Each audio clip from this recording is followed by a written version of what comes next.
This video is only for information purpose. तो भाई दिवाली से पहले केंद्र सरकार ने अपने कर्मचारियों और जो पेंशनभोगी है उनके लिए यहाँ पर डीए बढ़ा दिया है। तो कितने प्रतिशत डीए बढ़ा है, कितनी आपकी सैलरी होगी, कितना आपका पेंशन होगा, उदाहरण के जरिए अच्छे से समझेंगे।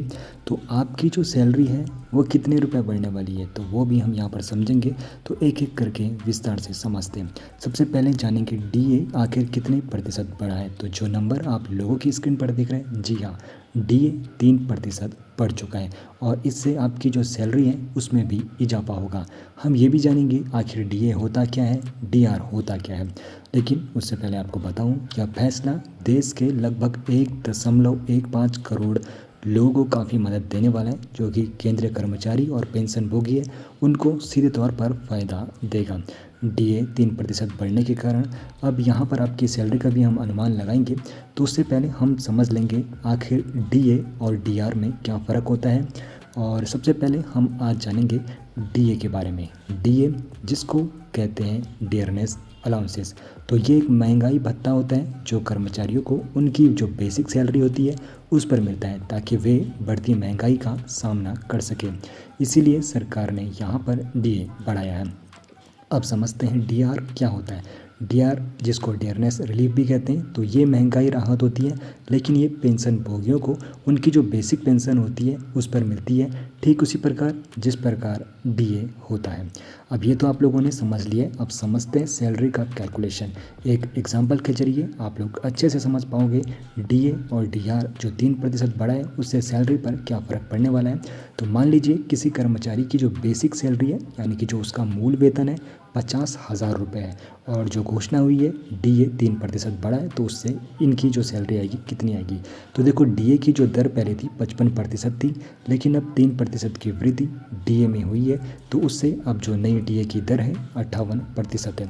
अब देखो अगर 55% के हिसाब से जो पहले डीए राशि मिलती थी 27,500 रुपये मिलती थी, लेकिन अब जो डीए की राशि मिलेगी 29,000 रुपये मिलने वाली है। सीधे तौर पर देखें तो 1,500 रुपये का यहाँ पर सीधे तौर पर फ़ायदा होने वाला है जो सरकारी कर्मचारी है, यानी कि हर महीने आप लोगों को 1,500 रुपये अतिरिक्त अब मिलने वाले हैं। आपकी जो आपकी सैलरी है उसमें 1,500 जुड़ेंगे।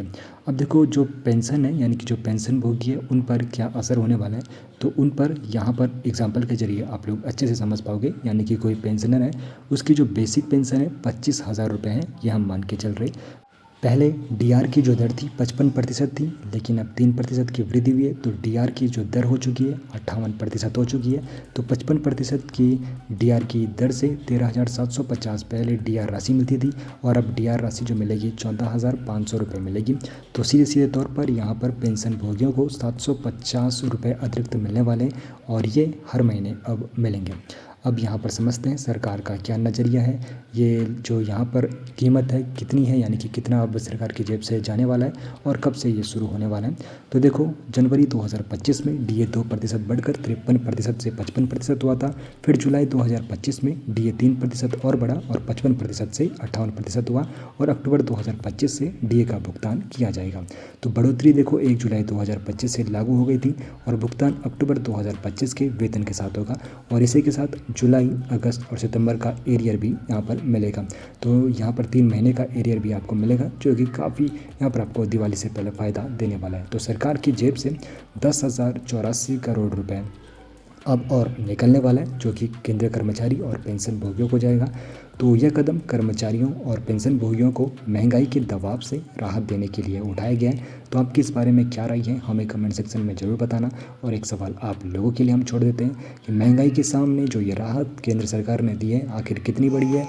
क्या आपको लगता है 3% की जो दर ये बड़ी है ये आपके जो आने वाले खर्चे हैं उनको कंट्रोल कर सकती है?